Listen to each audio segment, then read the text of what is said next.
흔히 말하기를 가을을 오고 빼고가 풍성한 계절이라고 하죠.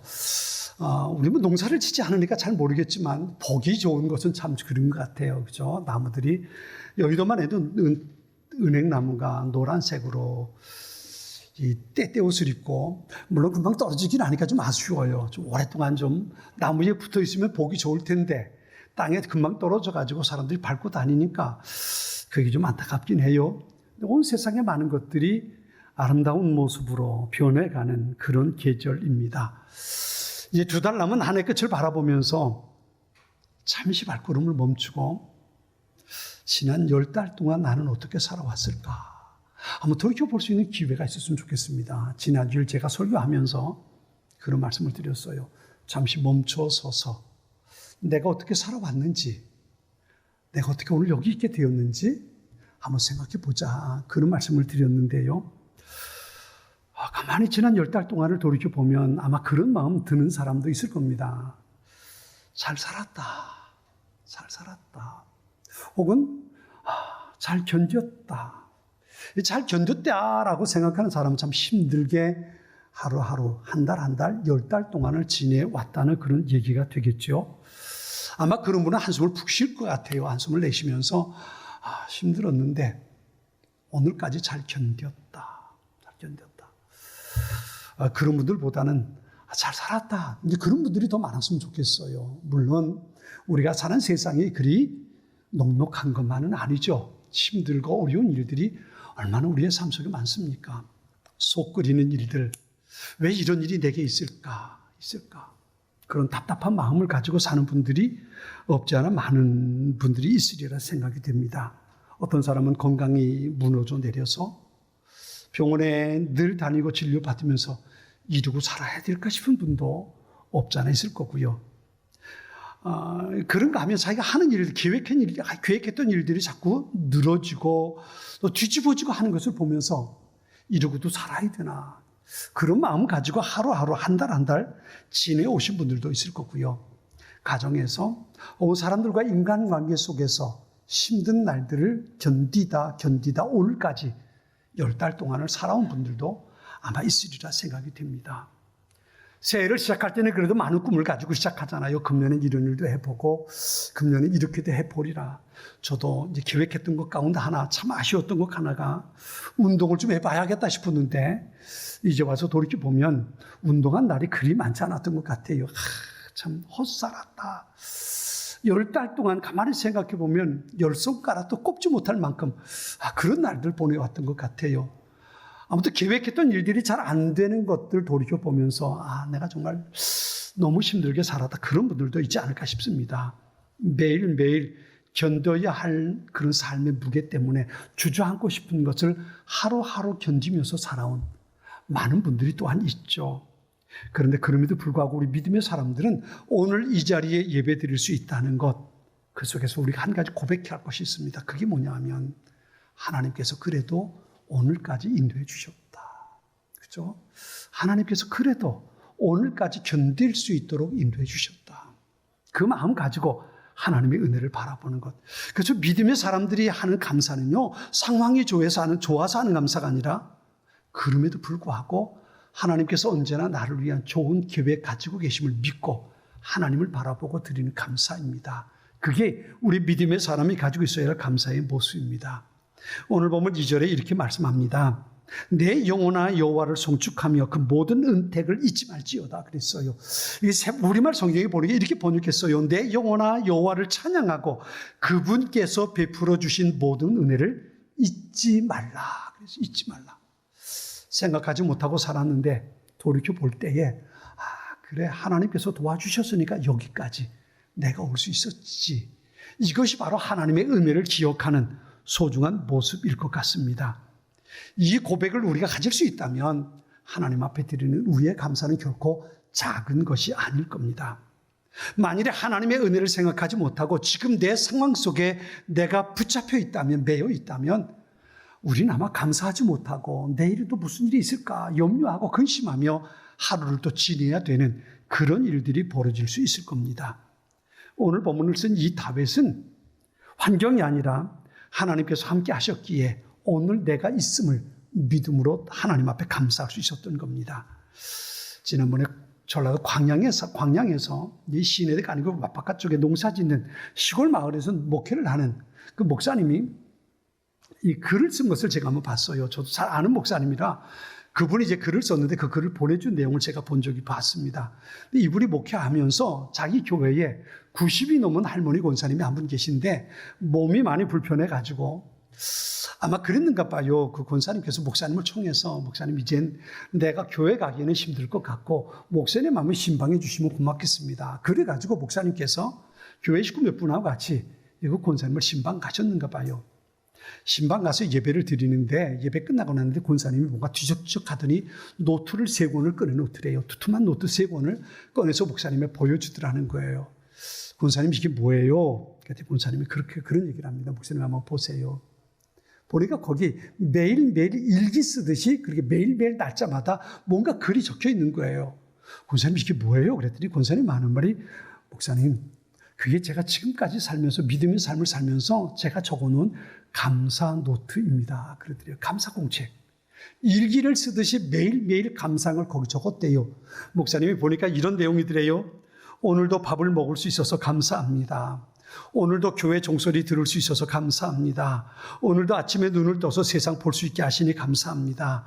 오늘도 코가 막히지 않아서 숨을 쉬게 하시니 감사합니다. 오늘도 음식을 먹을 때에 맛을 알게 하시니 감사합니다. 그런 내용들이래요. 대단한 내용 아니죠. 대단한 내용 아닌데 그 권사님이 매일매일 일기를 쓰듯이 그렇게 감사한 내용으로 하루에 3-4가지 그렇게 매일매일 적어놨다는 거예요. 그러면서 그 권사님이 그 목사님께 그런 얘기를 하더랍니다. 목사님, 제가 천국에 가면요 하나님 앞에 이 노트 보여드리려고 그래요. 내가 이렇게 감사하며 살았습니다. 그리고 하나님께 보여드리려고 그래요. 그래서 목사님이 웃으면서 그랬대요. 그러면 뭐 권사님, 제가 권사님의 관에 제가 이 노트 넣어드려야겠네요. 그랬대요. 그렇다고 노트 가지고 천국 가는 건 아니지만 그 권사님이 그런 말씀하시니까 제가 권사님 관에 이 노트 넣어드려야겠네요. 그렇게 얘기를 했다는 거예요. 저는 그 목사님의 그 글을 보면서 그런 생각을 해봤습니다. 우리가 하나님 앞에 드리는 작은 감사의 고백들이 우리의 신앙의 간증이겠다. 신앙의 간증. 내가 하나님을 섬기고 사는 것, 내가 믿음의 삶을 사는 증거. 그게 감사 아닐까요? 그게 감사 아닐까요? 내가 왜 이렇게 살까 그러면 하나님이 보이지 않는 거잖아요. 내가 오늘도 숨 쉴 수 있으니 감사합니다. 하나님을 바라보니까 감사하죠. 내가 음식을 먹는데 음식 맛을 알게 하시니 감사합니다. 하나님 보니까 감사하지, 그죠? 하나님을 바라보지 못하는 사람은 감사하지 못하겠지만 하나님을 바라보는 사람은 감사할 수 있단 말이에요. 월드비전에서 11월 달 원래 이제 전통적으로 추수감사주일이 11월 셋째 주일이거든요. 우리는 11월 첫째 주일날 지키고 있습니다만 그러다 보니까 월드비전에서 11월 셋째 주일에 맞춰서 감사 노트를 하나 제작했더라고요. 제가 좀 보내달라고 그랬어요. 우리는 아직 해당이 안 되겠지만, 이제 매일 지금 이번 주부터 시작해서 2주간 동안 감사 제목을 적고, 그리고 감사한 내용을 적고, 간증을 읽고, 말씀을 묵상하고, 그러면서 2주간 동안을 매일매일 보내게 만들어진 거예요. 우리 추수감사주일을 보내니까, 오늘 지내니까 별로 의미가 없다고 말해야 되려나요? 아무튼 우리가 좀 이제 사이클이 달라져 버렸지만, 제가 좀 보내달라고 그랬어요. 제가 한 100권 보내달라고 그래서 이제 저 바깥에 제가 내놨는데 그런 생각을 이 설교를 준비하면서 그분의 이 목사님의 글을 보면서 우리 교우들도 저거 2주 동안은 한번 감사 노트를 적어보면 좋겠다. 그런 생각이 들었어요. 갈 때 가져가셔서 떡만 가져가지 마시고 사과하고 감만 가져가지 마시고 그것도 가져가셔서 이제 이번 주간 다음 주간 2주간 동안 그 책을 매일매일 해당되는 글을 읽고 말씀 묵상하고 감사 노트를 한번 적어보세요. 그게 하나님 앞에 드리는 우리의 신앙 고백이 될 수 있을 겁니다. 감사는 하나님께서 내게 주신 대단한 일들 그것 때문이 아니라 내게 주신 작은 은혜를 습관적으로 깨달아 아는 것. 그 속에서 감사가 이루어지는 겁니다. 오늘 본문에도 보면 다윗의 글인데요. 다윗이 하나님 앞에 감사하는 3가지 모습을 우리가 볼 수 있습니다. 첫 번째가 생명의 은혜에 대한 감사예요. 오늘 보면 2절은 이렇게 말합니다. 3절 말씀에 이런 말씀하세요. 그가 네 모든 죄악을 사하시며 그랬어요. 네 모든 죄를 사하시며.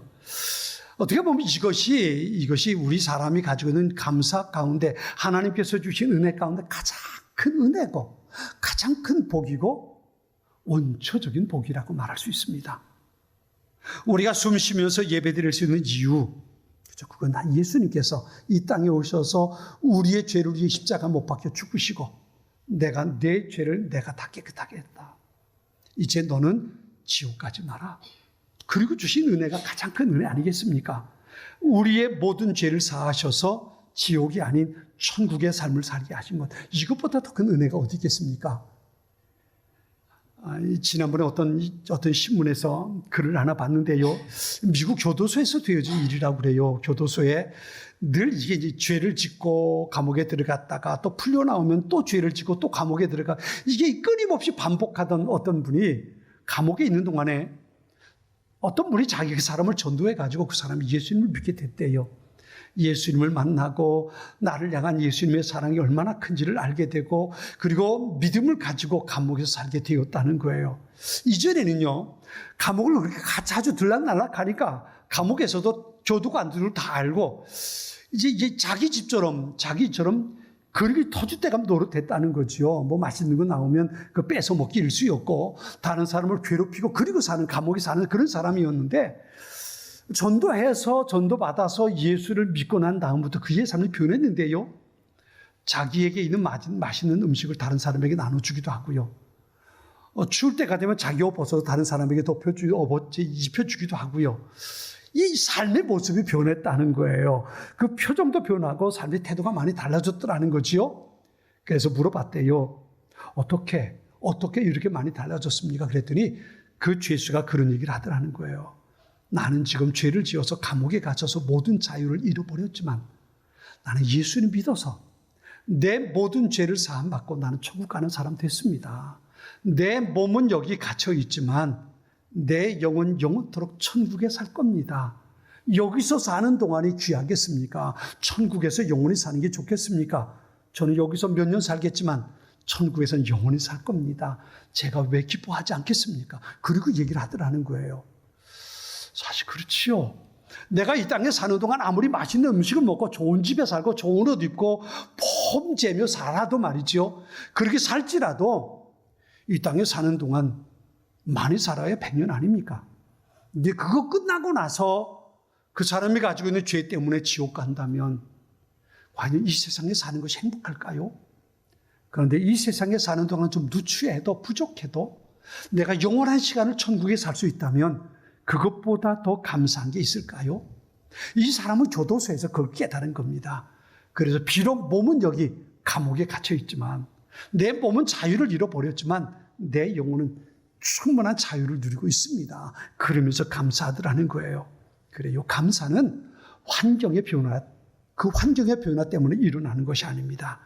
감사는 우리의 환경이 달라지지 않아도 내 인생이 변한 것 때문에 감사할 수 있는 겁니다. 환경이 아니라 나를 사랑하시는 하나님께서 나를 위해서 얼마나 귀한 것을 준비하셨을까. 이 믿음의 고백을 가지고 있다면 그는 감사할 수 있는 겁니다. 왜요? 소속이 변했거든요. 신분이 달라졌어요. 이 땅에 속한 사람이 하나님 나라에 속한 사람 되고요. 지옥 가는 사람이 천국 가는 사람 됐단 말이에요. 이게 근본적으로 달라졌으니까 감사할 수밖에 없는 거지요. 감사는 환경이 아니라 관점의 변화입니다. 내가 어디를 바라보고 있느냐에 따라서 감사할 수도 있고 불평할 수도 있는 겁니다. 우리가 가장 감사해야 할 것 바로 이겁니다. 내 죄를 사해 주셔서 나로 하여금 천국 백성, 하나님 나라의 소망을 가지고 살게 하셨으니 이것보다 감사한 건 없는 겁니다. 어떻게 보느냐에 따라 염려와 불평이 있을 수 있고 어떻게 보느냐에 따라 감사가 있을 수 있는 겁니다. 사랑하는 성도 여러분, 하나님을 바라보고 그분께서 나를 위해 준비하신 소중한 것들을 바라보며 감사하며 살아가는 우리의 삶이 될 수 있기를 소망합니다. 다윗이 말하는 두 번째 감사의 고백은요, 회복의 은혜입니다. 오늘 본문 3절 그렇게 말해요. 내 모든 병을 고치시며 내 생명을 파멸해서 속량하시고 그랬어요. 우리가 잘 아는 시편 23편, 저도 참 좋아하는 시편이에요. 많은 사람들이 암송하죠. 여호와는 나의 목자시니 내게 부족함이 없다. 그런데 그 시편 가운데 우리 3절에 이렇게 답해서 고백합니다. 내 영혼을 소생시키시고 자기 이름을 위하여 의의 길로 나를 인도하신다. 내 영혼을 소생시킨다는 겁니다. 우리의 몸뿐만 아니라 우리의 마음의 모든 염려와 근심을 하나님께서 회복시켜 주신다는 겁니다. 지친 영혼, 깨어진 관계, 무너진 자존감, 이 세상에 사는 동안 잃어버린 소망, 하나님께서 그 모든 것을 회복시켜 주신다는 겁니다. 살아가면서 우리의 마음의 무거운 짐 때문에 염려하고 근심하는 일들이 얼마나 많습니까? 그죠? 얼마나 많아요. 지난번에 어떤 찬양 사역자, 제가 잘 아는 분인데요. 집에서 종종 뵙는 분이고 잘 아는 찬양 사역자인데 참 찬양을 통해서 많은 사람들에게 은혜를 끼치는 분이었어요. 그런데 이분이 어린 아들이 교통사고로 그만 죽었어요. 죽었는데 이 찬양 사역자가 찬양 집회하면서 그 간증을 하는 걸 제가 들었어요. 어린 아들이 6살인데 교통사고로 죽었어요. 하나밖에 없는 아들이 그렇게 죽었으니 아버지의 마음이 얼마나 무너져 내리겠습니까? 이 찬양 사역자가 그 아들을 장례 치르고 돌아와서 자기가 늘 찬양하고 곡을 작곡하고 작사하고 찬양을 만들던 그 방에 들어가서 키보드 앞에 서서 키보드로 반주를 하면서 연주를 하면서 하나님 앞에 찬양을 했대요. 그 찬양의 가사 그겁니다. 주님, 아직도 제게 주님의 은혜가 남아 있습니다. 그런 찬양이었대요. 6살짜리 아들을 장례 치르고 온 아버지의 마음 어떨까요? 그 마음이 어땠을까요? 여전히 눈에서 눈물이 흐르고 여전히 마음엔 그 아들로 인한 아픔을 가지고 있는데 찬양하면서 하나님 앞에 그렇게 곡을 만들었대요. 주님, 아직도 제게 주님의 은혜가 남아 있습니다. 참된 감사는 눈물이 마른 후에 드리는 감사가 아니라 여전히 쏟아지는 눈물 속에서도 하나님 앞에 드리는 감사입니다. 그것이 바로 하나님께서 우리를 치유하시고 새롭게 하시는 소중한 은혜의 역사입니다. 그렇게 감사할 때에 하나님께서 우리의 마음에 위로와 격려를 더해 주시고 아픈 우리의 마음을 치유해 주시는 겁니다. 어떤 사람, 어떤 상황에서도 치유받지 못할 마음의 상처가 내가 하나님 앞에 감사할 때 하나님의 위로와 하나님의 손길, 하나님의 은혜로 치유의 은총의 역사가 나타나게 되는 겁니다. 감사는 내 영혼의 치료제입니다. 오늘 본문의 세 번째, 다윗이 감사하는 조건은 하나님의 인도하심에 대한 감사입니다. 이렇게 고백합니다. 인자와 긍휼로 관을 씌우시며 좋은 것으로 내 소원을 만족해 하신다 그랬어요. 지난 주간에 제가 안타까운 소식을 하나 들었어요. 제가 아는 집사님 내외가 아닌데 부부인데 큰 교회, 대형 교회 다니는 부부입니다. 근데 부인 되시는 집사님이 저한테 전화를 했어요. 전화를 해서 울먹울먹하면서 얘기합니다. 목사님, 우리 김 집사가 죽었어요. 무슨 일이냐? 젊은 분입니다. 52인가 그래요. 젊은 사업하는 분입니다. 죽었어요. 무슨 일이냐? 어디 아팠냐? 그랬더니 그게 아니고 자살했다는 겁니다. 자살했다고. 두 내외가 교회 집사고 교회 봉사하고 그리고 살았어요. 사업을 했어요.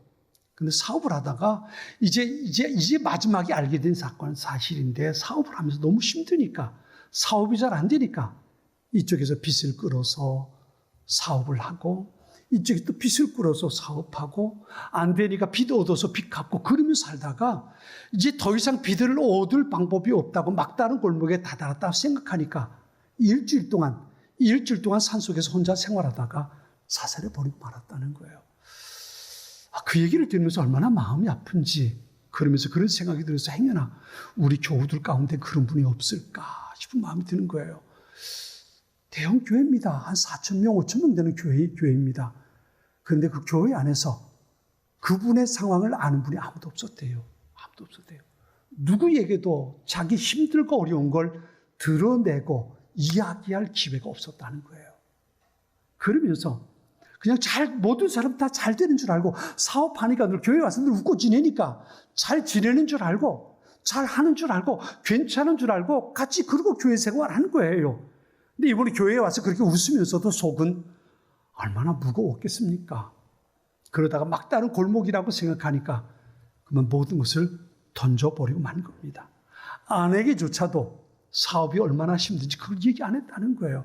그냥 생활비 갖다 주니까 사업 잘 되는갑다. 그리고 안에 생활비 받아서 생활한 거고요. 그렇게 살다가 남편의 죽음을 맞이하게 됐다는 겁니다.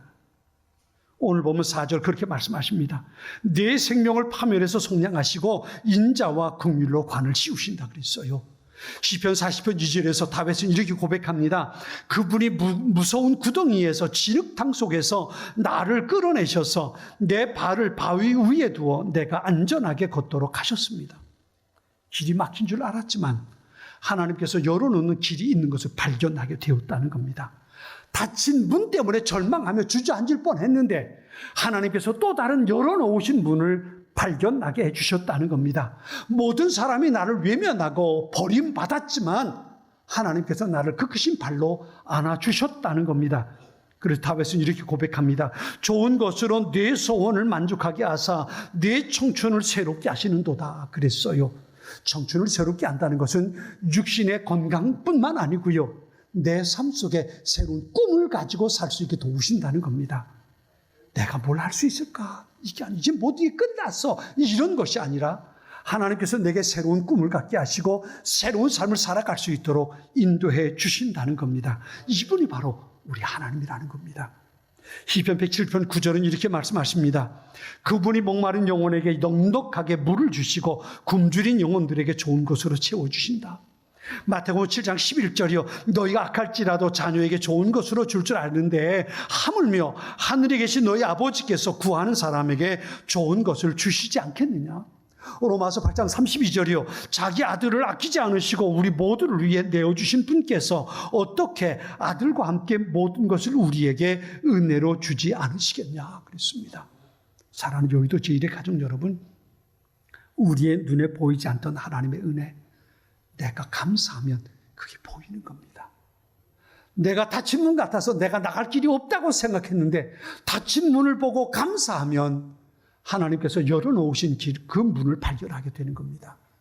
내가 감사하지 못할 땐 하나님께서 내 삶에 어떻게 역사하시는지 그것이 보이지 않지만 그 상황 속에 내가 하나님 앞에 감사할 때 하나님께서 나를 위해 준비하신 하늘의 은혜를 보게 되는 겁니다.